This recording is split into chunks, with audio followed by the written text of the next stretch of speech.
Hi guys, this is Intermediate Speaking Week 5 Part 2.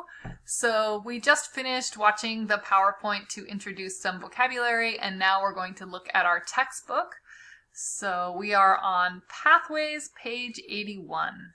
Make my head small over here so I'm not in the way. So here is our textbook, page 81, and you can see the title is Risk and Reward. So maybe this picture makes more sense after the PowerPoint. What is this guy doing? This is not a shark. It's a guy with a surfboard. But this guy with the surfboard is swimming with all of these sharks. That sounds really dangerous and very scary. I don't want to swim with these sharks. So why do you think this guy is swimming with these sharks? So the title of the chapter is Risk and Reward, and this chapter is about adventure and a little bit about travel. So you can see this picture is really beautiful. It looks kind of like Montana. So this is a guy who is hanging from a climbing rope, right? I think he was climbing, and he's in Yosemite National Park. This is in California, so it's not very close to Montana, but it looks very similar to my hometown, Montana. And here's someone holding a poisonous snake and a girl who is bungee jumping. So these pictures, you can see people are taking extreme risk for adventure. Let's look at the textbook vocabulary we just learned. So here is our vocabulary. So for your homework, I want you to do part C, choose the correct word, and it should be easy after we watch the PowerPoint. So here is the vocabulary words, and here is part C. So let's listen and fill in some of the words here. Page 84, Exercise B. Conversation 1. I'm planning to climb K2 next year. Wow, that sounds like a real adventure. Yes, but it's going to be difficult. I have to train every day to get ready. Well, be careful. You can die in the mountains if you're not in shape. Conversation 2. It's important to do different exercises so your whole body becomes stronger, not just your arms, but also your legs, back, and so on. Many people say you should exercise to help your mind, too. Yes, absolutely. Exercise helps me think a lot more clearly. Conversation 3. Did you vote for the new class president? Yes, I did. Let's hope the winner can solve some of the problems we're having at school.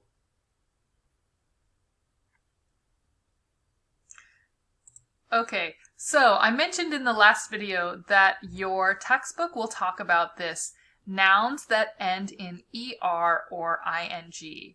So here it says a suffix is something that comes at the end of the word. So ends in ER, ends in ING. So this is a noun, not a verb. So you can see climb, climber, or climbing. These are two different things. So I want to go back to the PowerPoint and talk about this difference a little bit. So ER and ING.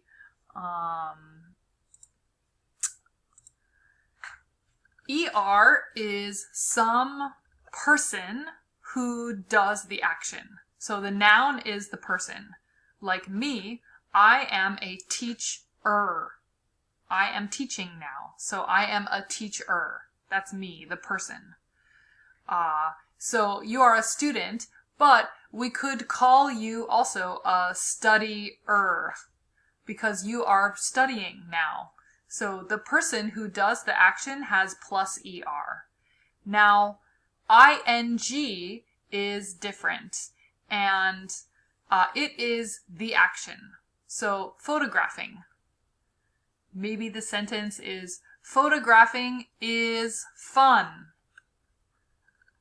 Photographing is exciting. So photographing is a noun in this sentence, and it means to take photographs is fun.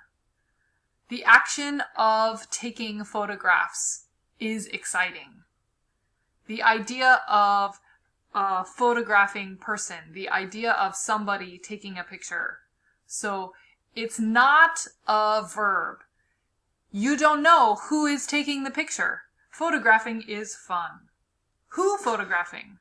Anybody.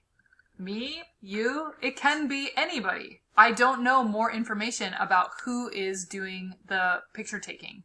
So with photographing is fun, you don't have any helper verb, just photographing, and this is a noun. And we'll talk about this more a little later because we're going to learn a verb that has ing this week as well. And these are not the same.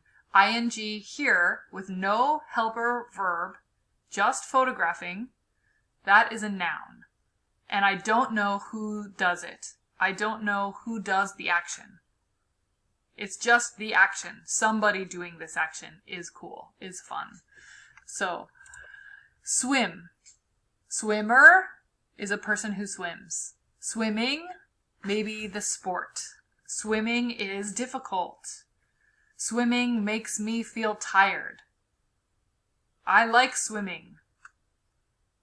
Okay? It doesn't mean I am swimming. It means that to swim is something I like. Swimming, the sport, is something I like. So it's a noun of to swim. The idea of swimming. Okay. So you can always tell the verb from the noun because who is doing it? I don't know. If I don't know who does it, it's a noun. If I know who does it, then it is a verb. Who is swimming? He is swimming. Okay? Then I know who does it. It's a verb. So there's two different kind of ing ending words this week. Ing with no helper word and I don't know who is doing it. Noun. Okay. So let's go back to the textbook and we will continue with our textbook lesson. So please choose the correct answer for your homework. Please choose the correct answer to complete the sentence. Choose the word with the ER or ING ending that works for these sentences. 1, 2, 3, 4. Okay? So far, your homework is B, C, and D on this page with vocabulary. We did a lot of vocabulary practice. Now, here are some small group questions. These are great midterm questions. So I like this one. Give an example of adventure you are interested in. Okay, what is adventure you are interested in? Maybe I am interested in skydiving because I love airplanes and I love to see a good view. So I think when I jump, I will feel very excited and have adventure. But then I can see the beautiful view when I come down. And I think skydiving is more safe than bungee jumping. There are more accidents bungee jumping. So I am not interested in bungee jumping, but I am interested in skydiving. So give an example of some adventure you are interested in. You don't have to choose extreme adventure. Maybe your adventure is going to a new city in Korea so you can explore a new market or so that you can meet some new people going to some festival. Okay, it doesn't have to be extreme adventure. It can just be anything. But that's a great possible midterm question for you guys. Okay, and here is some listening practice. So we're going to do the listening to the podcast. What is she doing? Adventurer of the Year. She is climbing. That looks very scary. I think that looks very dangerous. So let's listen to the podcast and choose the correct answers. We are not going to do part B or part A, but we will do part D while listening. So listen to complete the interview and choose the correct answers. Okay? So just part D on this page. Only part D.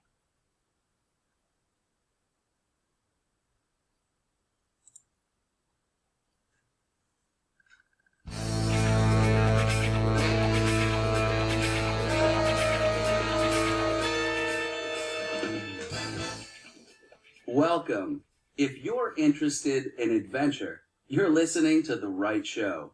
This is Adventurer Podcast, number 201. I'm Michael Day, your host.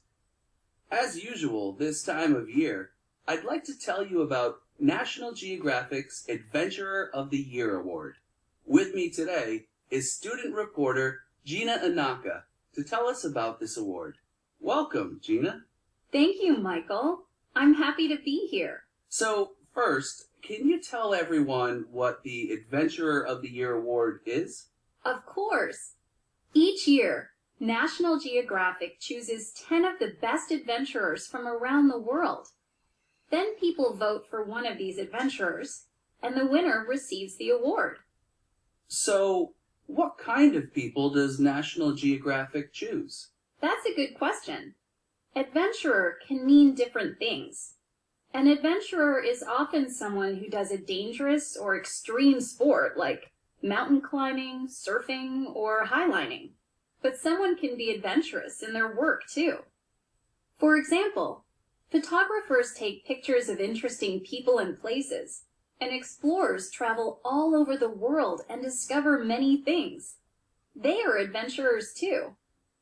Adventurers need a strong body, of course, because their work is not easy. But they also need to solve problems and think quickly. So a good mind is important too. Absolutely. Great points. So, who votes? We do. You or anyone can go to the website and vote for the person you think is best. The one with the most votes wins the award. I see. Can you give us an example? Tell us about one of the winners. Sure. The Adventurer of the Year in 2016, for example, was Pasang Lamu Sherpa Akita. She's a mountain climber from Nepal. She was one of the first Nepali women to climb K2, the second highest mountain in the world, and a very difficult one to climb. Also, she was the first female to become a mountain guide in Nepal. And after Nepal was hit with an earthquake in 2015, she helped bring food, medicine, and other supplies to people. Over 8,000 people died in the earthquake. The earthquake hurt millions of people, and many lost their homes. She made a big difference there. Wow. So she's not only a great climber, but also a role model for young girls in Nepal. And she takes risks to help others. A true adventurer. Definitely. Well, everyone be sure to vote for this year's Adventurer. That's all for today. Thank you for being with us, Gina.